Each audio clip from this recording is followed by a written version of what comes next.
revisar algunas experiencias de otros países de mayor desarrollo en Colombia y de menor desarrollo en Colombia que nos permiten entender algunas oportunidades y algunas modalidades interesantes e innovadoras para enfrentar estos retos.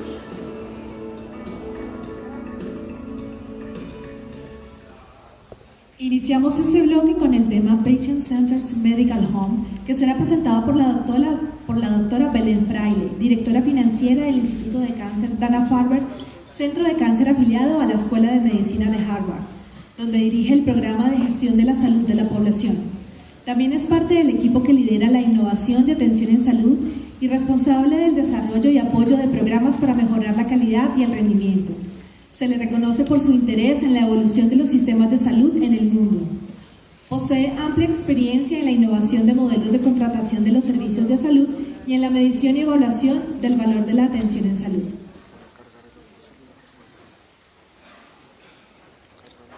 Hola. Sí. ¿Qué tal? Buenas tardes. Muchas gracias a todos y en especial al doctor Jaime Arias y a la doctora Mari de Contreras por invitarme a estar con vosotros en estas jornadas.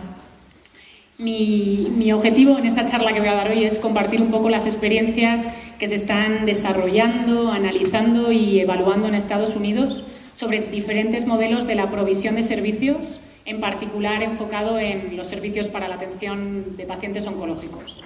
Mañana hablaré de los sistemas de pago que se están desarrollando para garantizar la sostenibilidad de estos servicios, pero hoy me voy a centrar en uno de estos modelos, que es el Patient Centered Medical Home.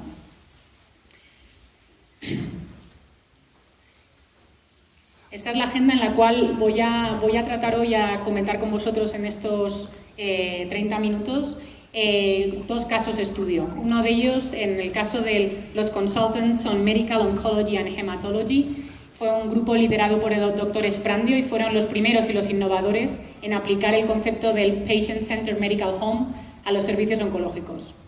Y luego, en segundo lugar, voy a discutir con vosotros uno de los últimos modelos de aplicación más específica, el modelo Come Home, que la doctora Bárbara McInerney ha implementado junto al CMS y a una de las instituciones gubernamentales.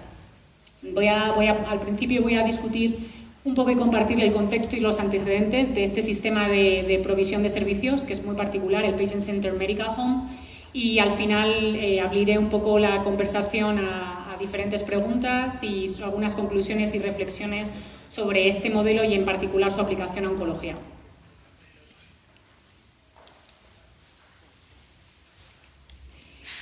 Y quería empezar con una reflexión que probablemente muchos de vosotros os habéis hecho ya, y es en verdad por qué todo el mundo, por qué gran parte de la gente mira mucho a Estados Unidos en términos de innovación. La realidad es que Estados Unidos es un país que los recursos que invierten en salud son estratosféricos. Se gastan ahora mismo casi un 20% del Producto Interior Bruto exclusivamente en salud, y los resultados macroscópicos a nivel de marcadores, tanto de mortalidad, morbilidad materna, hay ciertos marcadores que de veras no son ni mucho menos deseables. La realidad es que me ha costado un tiempo estar en Estados Unidos hasta que he sido capaz de dar respuesta a esta pregunta. Y la realidad es que Estados Unidos, a pesar de tener un sistema, entre comillas, defectuoso, o unos cimientos de un sistema no muy bien puestos, es uno de esos lugares singulares en términos de incubación de innovación. Y esto es una circunstancia bastante particular de Estados Unidos. Tiene muchísimos recursos y muchísimo talento, todo puesto para innovar y pasar tiempo en testar diferentes modelos. Y esto ocurre desde el área sanitaria a cualquier tipo de área, pero en el área sanitaria esto se refleja también.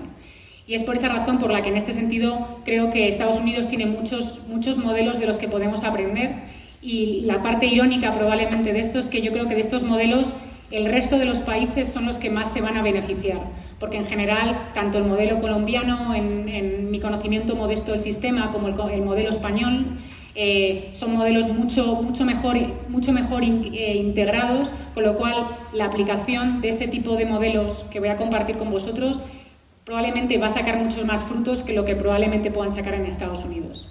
Así que por esa razón por la que creo que merece la pena estar siguiendo las innovaciones y las actividades que se dan en Estados Unidos. El Affordable Care Act, como todos conocéis, o el Obamacare, fue una ley federal firmada el 23 de marzo de 2010 y sin duda ha sido la regulación más importante que ha habido en Estados Unidos desde el 65 que se implementó Medicare y Medicaid, que es el seguro sanitario a mayores de 65 y a minusválidos que proporciona el gobierno americano. El objetivo del Obamacare, que como todos sabéis es una ley muy controvertida desde el punto de vista legal, está teniendo bastantes baches en la implementación, pero sin meternos en esos detalles, el objetivo era garantizar el acceso a la salud, mejorar los marcadores de calidad y garantizar la sostenibilidad económica del sistema. Como todos sabéis, un país que ahora mismo está casi en un 20% invertido del Producto Interior Bruto invertido en salud, es un país que tiene que evaluar seriamente cómo puede reorganizar y ser un poco más eficiente en la asignación de los diferentes recursos. Muy relacionado al Affordable Care Act tenemos lo que probablemente muchos de vosotros conozcáis, que es el Triple M, el triple objetivo. Fue un marco conceptual que se desarrolló en el Institute of Healthcare Improvements, el IHI, que tiene los headquarters de hecho en Cambridge, Massachusetts, y el cual tiene como objetivo, propone una serie de recomendaciones sobre una serie de elementos para mejorar el rendimiento de un sistema. Y estos elementos son la mejora de la experiencia del paciente, desde el punto de vista tanto de la calidad asistencial como de la experiencia. El segundo objetivo es la mejora de la salud poblacional desde un punto de vista global. Y el tercero es disminuir el gasto per cápita. Y es en este caldo de cultivo donde se empiezan a definir las diferentes áreas donde el sistema, el gobierno, se quiere centrar. Y una de ellas, y donde empezó, es en la atención primaria. Eso fue una de las primeras áreas en las que casi todos los proyectos de reforma de Estados Unidos están empezando a centrarse, y el Patient Centered Medical Home fue una de las primeras soluciones que evaluaron y que implementaron para mejorar el rendimiento del sistema. El Patient Centered Medical Home es un modelo que coordina y orquestra el equipo de atención primaria en torno al paciente para conseguir esta triple meta que ya hemos comentado.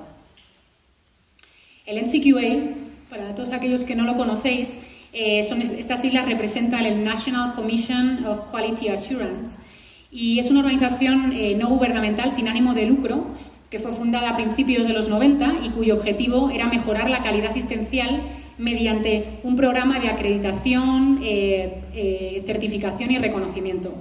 Patient Centered Medical Home fue creado como un programa de reconocimiento y cuenta ya con 500 instituciones y 27.000 profesionales médicos que tienen esta distinción.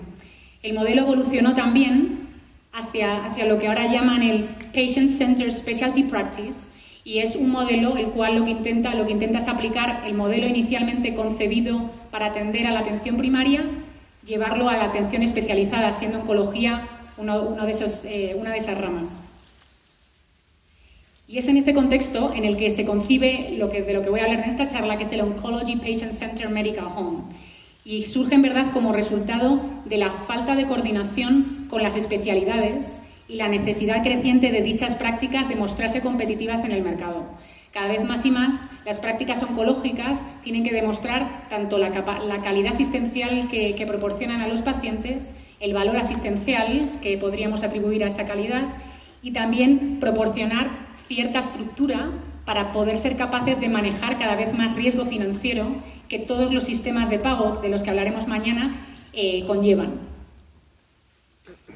Así que pasamos al primer caso estudio que iba a comentar con vosotros, que es el caso del Consultants on Medical Oncology and Hematology, que fue una práctica privada de 9 oncólogos liderada por el Dr. Sprandio en Filadelfia. Se inició en 2003 y fue la primera práctica oncológica que recibió esta acreditación del NCQA. Es la primera práctica no de atención primaria especializada, y en este caso era oncológica, que recibió la acreditación de mayor reconocimiento dentro del Patient Centered Medical Home. Y esto implica que consiguieron una serie de estándares y elementos en su práctica que les acreditaban como tal. ¿Y en qué consiste? Pues la esencia está en que estas prácticas asumen la responsabilidad de la coordinación de todos los servicios, desde el momento del diagnóstico, durante el tratamiento, en la fase posaguda y hasta los cuidados al final de la vida. Este modelo no está concebido para que el oncólogo ni la práctica, el Patient Centered Medical Home enfocado en oncología, tengan que manejar condiciones que no son oncológicas. La diabetes, la hipertensión, todo eso tiene que seguir manejado por el médico de atención primaria y es por eso por lo que la comunicación y la coordinación es uno de los elementos claves de este tipo de prácticas. La casa cuenta con los siguientes elementos que tenéis ahí listados en la diapositiva. Uno de ellos es el triaje por medio de llamadas telefónicas.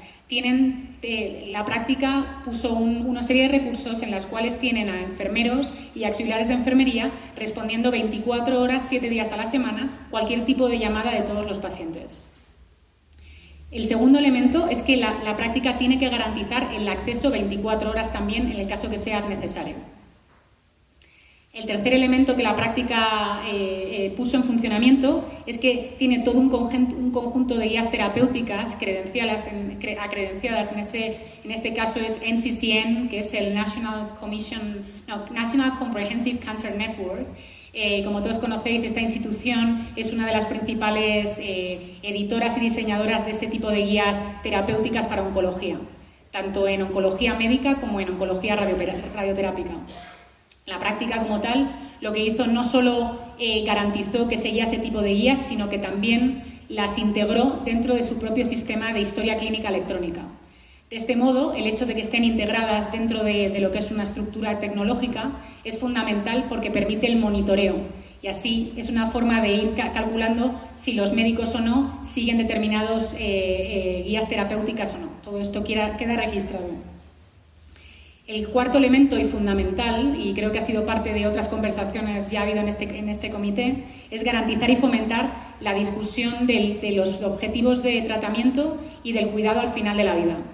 Esto es muy relevante, como todos sabéis, en oncología. Oncología es una de esas especialidades en las cuales los tratamientos son muy caros, muy intensos y no hay unas guías claras de cuál es el momento en el que parar la atención y tampoco los oncólogos, que en este caso suelen ser los proveedores que manejan los pacientes y los acompañan hasta el final de la vida, habitualmente no tienen una formación clara de cuándo hablar con el paciente y decirle este es el momento en el que tenemos que parar tratamiento. Y es por eso por lo que incluir en las prácticas tanto educación, determinado entrenamiento alrededor de cómo tener estas conversaciones y de cuándo hay que tener estas conversaciones es fundamental. Y por último, la documentación. Todo este tipo de modelos, de diferentes modelos innovadores, de diferentes formas de la promoción de los servicios de salud, tienen que tener una forma de documentar todos los hechos que se hacen, porque en el fondo uno de los problemas que tienen estos sistemas es que proporcionan una serie de servicios por los cuales no están remunerados la mayoría de las veces. Muchos de ellos tienen lo que se llaman los patient coordinators, los navegadores, los cuales son personas que la práctica tiene que contratar para asegurarse que tiene alguien que va a estar coordinando y siguiendo al paciente a lo largo de toda su trayectoria en el trayecto de su enfermedad oncológica. Y son muchas veces productos o servicios que la práctica da y que no están remunerados, y el hecho de estar documentados es lo que la práctica la va a preparar para poder plantear estar remunerado en un futuro cuando vengan nuevos sistemas de pago. Pero ante todo hay que documentarlo, porque si no, no hay forma de prepararse para cuando haya de veras un dinero asociado a este tipo de servicio. Y los resultados y la evaluación de marcadores de la implementación de este primer piloto los tenéis en la diapositiva. En general, en términos de triaje, como he dicho, es uno de los elementos fundamentales. El número de llamadas, que es uno de los elementos que pusieron en funcionamiento desde el primer momento, duplicaron desde 2007 a 2011. Esto trascendió en que el número de pacientes atendidos en menos de 24 horas, es decir, el acceso a los servicios, prácticamente duplicó en un periodo de 5 años. Del mismo modo, el porcentaje de síntomas manejados en el domicilio también ha aumentado de forma sustancial. En 2007 había un 76% de estas llamadas que de forma satisfactoria manejaban las quejas o los síntomas desde el triaje del teléfono, y en 2011 hay un 81% de todas estas llamadas que manejan los síntomas de forma satisfactoria en el domicilio. En términos de gestión y utilización de servicios, como ya he dicho, el cumplimiento de guías clínicas es un elemento fundamental, porque eso es lo que acredita la práctica, de que de veras están siguiendo las pautas de lo que deberían estar siguiendo y que los tratamientos que están dando a los pacientes son los adecuados. También ha mejorado de un 87%, se me está cayendo esto, espera. Ha ido mejorando de un 87% en 2007 a un 96% en 2011. Luego, en términos de gestión y utilización de servicios también, y es en verdad los marcadores que gente como yo al final miramos lo primero, la utilización de servicios de emergencia y las hospitalizaciones han disminuido un montón desde 2007 a 2011. Hubo registrado una disminución de un 68% en la utilización de servicios de emergencia en pacientes que están actualmente que están recibiendo quimioterapia. Y del mismo modo se registró una disminución del 51% en hospitalización de pacientes recibiendo servicios quimioterápicos. En términos del manejo y las conversaciones con respecto al cuidado al final de la vida, que es uno de los elementos que hemos comentado que es fundamental para estas prácticas, hay 3 medidores con los cuales que nos están un poco indicando el efecto de estas conversaciones y esta nueva como capacitación. La duración de la estancia en hospicio, desde 2009 a 2011 han aumentado el número de días. Este es uno de esos marcadores que cuanto más alto sea, mejor. Y luego la utilización de los servicios de emergencia y las hospitalizaciones en los 30 días antes del fallecimiento, que es una medida estándar de medición de calidad al final de la vida, en oncología y fuera de oncología, también han evolucionado demostrando cierta mejora, de un 23% en 2010 a un 20% en 2011 en el uso de urgencias y de un 39% a un 36% en el uso de hospitalizaciones. Y luego la documentación completa, que como he dicho es algo fundamental. La verdad es que pasaban de tener una documentación y un registro tanto del plan quimioterápico, tanto del consentimiento del paciente, de la documentación del objetivo y el manejo al final de la vida. Todo eso ha pasado de estar documentado más de un mes a estar documentado prácticamente en el mismo día que se ve al paciente. Y esto la verdad es que es fundamental. Y el modelo de Sprandio, en verdad, esto hay que entenderlo, es un modelo muy pequeño, de escala pequeña, era una práctica pequeña de 9 oncólogos, pero me parece un modelo fundamental por 2 razones. En primer lugar, y esta probablemente para mí es la fundamental, es que demuestra que una reforma tiene que gestarse desde lo más dentro de una organización y que tiene que tener apoyo de liderazgo. En este caso, doctor Sprandio creía que es que este tipo de reforma, independientemente de ser remunerada o no, era algo necesario para ser capaz de proporcionar el cuidado oncológico que cree que debían dar a sus pacientes. Y esta energía, esta motivación nació de ellos desde el punto de vista de una mejora de la calidad que querían dar a los pacientes. Del mismo modo, y en segundo punto, que han sido el ejemplo de muchas prácticas que ahora mismo están usando este modelo para poder implementar el modelo oncológico del Patient Centered Medical Home a nivel más sistémico, no solo en una práctica, sino en diferentes grupos de prácticas privadas comunitarias oncológicas, que es el siguiente modelo del que discutiré a continuación. No obstante, antes de cerrar el modelo del doctor Sprandio, creo que es relevante que, a pesar de que inicialmente fue un acto de fe y un credo, él pensaba y la práctica creía que esto era la forma en la que ellos tenían que proporcionar servicios de salud de calidad y centrarse en el paciente, pero a raíz de eso tienen, en términos de sus relaciones con todos los pagadores, han conseguido ser centro de referencia de toda la región, no tienen ningún tipo de limitación de recibir a ningún paciente oncológico.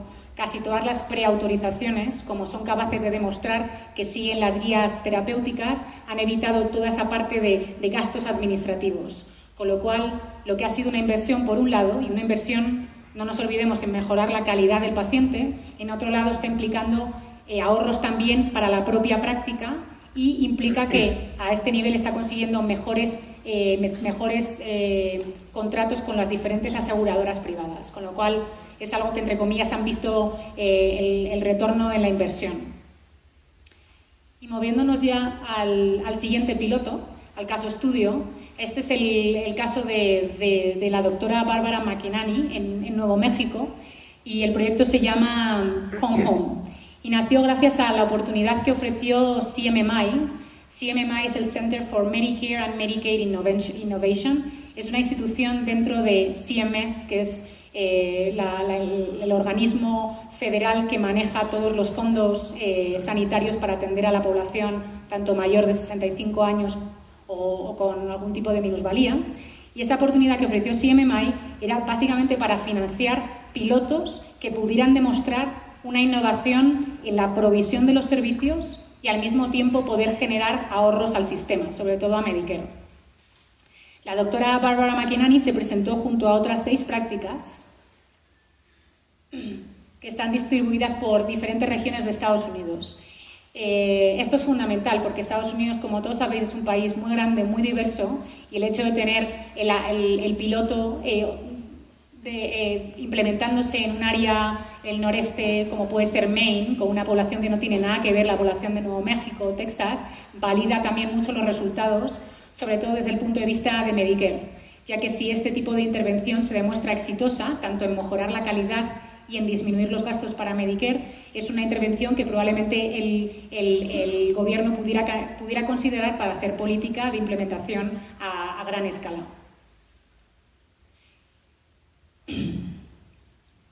Los objetivos del proyecto es que la práctica, esto era como fue una aplicación a una beca, por así decirlo. Se abrió la beca a la convocatoria y todo el mundo presentaba sus ideas. El grupo de Barbara McInerney hicieron un pitch en los cuales decían que le podían ahorrar a Medicare $34 millones. Este ahorro lo fundamentaban en el hecho de la implementación de su nuevo sistema de provisión de servicios o la aplicación del Patient Centered Medical Home para oncología. El modelo, muy parecido al del Dr. Esprandio, porque de hecho se inspiró en ese modelo, es un modelo que se centra en el paciente oncológico y sus necesidades a lo largo de toda la trayectoria, poniendo a su disposición todo un equipo, no solo médico y de profesionales, sino también tecnológico, que esté en torno al paciente. El cuidado estos son todos los elementos que ellos presentaban en su propuesta, que los cuales, entre comillas, soportaban su objetivo de ahorrar $34 millones a Medicare. Desde el punto de vista del cuidado al paciente, es un cuidado en equipo, tiene que tener todos los diferentes, tanto oncólogo médico, oncólogo radioterápico, al mismo tiempo enfermería, auxiliares de enfermería, técnicos, soporte tecnológico y farmacéuticos. Y este cuidado de equipo incluye desde el manejo de la enfermedad, lo que allí llaman el disease management o case management, hasta la educación del paciente y el acceso in situ de los diferentes servicios auxiliares, como puede ser el laboratorio, la radiología y la farmacia. Un elemento fundamental, y que ya lo empezó a desarrollar el doctor Esprandio, es la existencia de determinados protocolos estandarizados. Estos protocolos los desarrollaron entre las 7 prácticas, que, insisto una vez más, son prácticas que no tienen ninguna práctica que ver una con la otra y están localizadas en áreas de Estados Unidos con unas poblaciones totalmente diferentes, tanto demográficas como socioeconómicamente, con lo cual, en ese sentido, los protocolos ganan validez. En primer lugar, tiene el sistema de protocolos de triaje. Ellos lo que han desarrollado es unos protocolos, las cuales las enfermeras, cuando atienden a este tipo de llamadas, tienen protocolos para el manejo remoto de 38 condiciones diferentes. La mayoría de ellas es manejo tanto de condiciones, síntomas del cáncer como tal, o otras pueden ser síntomas de efectos secundarios de la terapia. Manejo de náuseas, de vómitos, rash, cefalea, todo está documentado en el mismo protocolo, una guía de actuación que cualquier enfermera que se ha entrenado puede seguir en el teléfono y te aseguras que el cuidado que todos los pacientes están recibiendo, independientemente de dónde esté su práctica oncológica, es el mismo. Y esto es muy importante porque para la medición de los resultados tienes que asegurarte que en verdad la intervención ha sido la misma en todos los lugares. El resto de los protocolos son los protocolos de diagnóstico y tratamiento. como hizo el doctor Esprandio, pero en este sentido esto está mucho más, tiene mucha más infraestructura, crearon los mismos protocolos validados por NCCN, ASCO y el resto de organismos que acreditan estas guías en Estados Unidos y los integraron dentro del sistema clínica electrónica. No solo eso, sino que el paciente, una vez entra y tienes que iniciar un tratamiento nuevo, el médico tiene que seguir esos protocolos que están totalmente dentro de un sistema electrónico y todos los pasos y las excepciones de los protocolos, todo queda documentado. Y esto, una vez más, es esencial para poder medir el impacto de la intervención. Del mismo modo, el sistema tiene que garantizar el acceso. Como ya había comentado, aparte del triaje, tiene atención 24 horas al día, 7 días a la semana, y proponían una jornada laboral extendida tanto en la semana normal como en el fin de semana. Y por último, y como ya he comentado, la historia clínica electrónica es fundamental. Este tipo de innovaciones y de modelos, si no hay una historia clínica y una infraestructura tecnológica detrás, son muy difíciles de implementar y de llevar a cabo. La beca, la doctora Bárbara McEnany, esto fue lo que presentó. Por supuesto, todo este tipo, la beca probablemente eran más de 200 páginas y está accesible en Internet y está accesible a todo el mundo. Y de hecho, todas las referencias de todo lo que estoy hablando están listadas en las diapositivas. Pero la propuesta era, por supuesto, con mucho detalle, pero ella defendía que era capaz de ahorrar 34 millones de dólares a Medicare y a cambio de eso necesitaba una infraestructura y un soporte financiero de 20 millones de dólares, y se le concedieron. No solo se le concedió esta cantidad para favorecer la implementación de este sistema, sino que aparte, otra de las grandes ventajas que da estas becas que concedía CMMI y el gobierno, es que proporcionan información.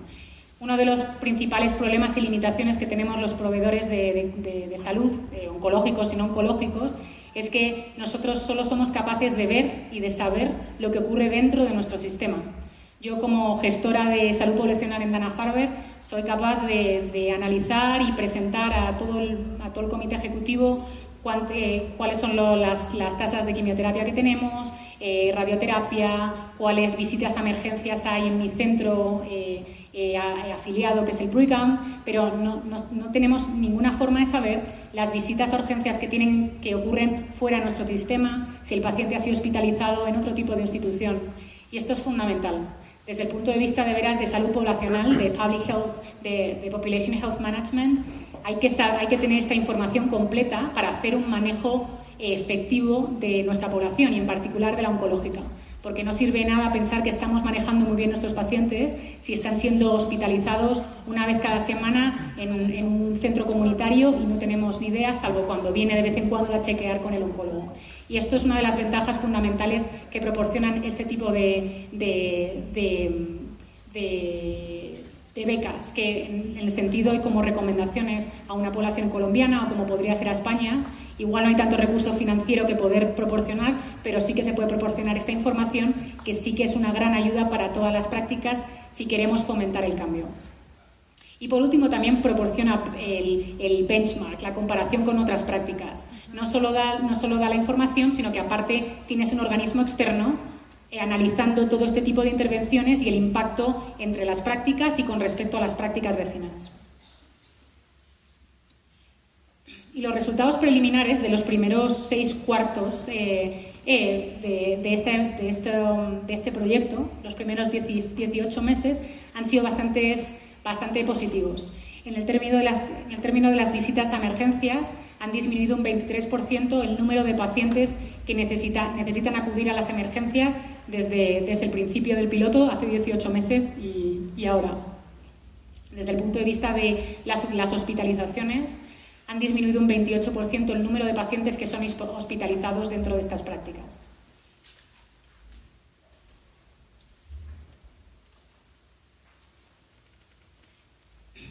Y un poco como para cerrar este caso estudio y la charla y poder abrir un poco la conversación al resto de la sala, hay tres reflexiones fundamentales de estos dos pilotos que yo creo que tenemos que tener en cuenta. La primera de ellas es el soporte económico para esta inversión inicial. Este modelo es caro. O sea, el hecho de poder implementar este tipo de innovaciones, de nuevos modelos de provisión de servicios, necesitas tener unos fondos iniciales para poder asegurar que ocurre. Como ya os he hablado, hay servicios no cubiertos por el sistema actual.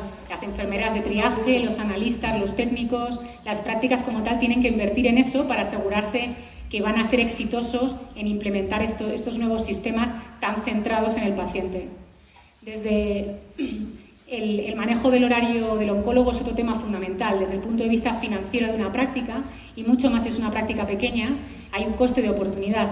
El oncólogo que en condiciones normales puedes organizar su horario para asegurarte que ven a nuevos pacientes, estas prácticas y este modelo lo que exige para asegurarte que los pacientes tienen acceso 24 horas a ver a un especialista, es que parte de los slots, ¿no? de los horarios del médico tienen que estar reservados en blanco para asegurarse que si viene el paciente tiene capacidad de verlo.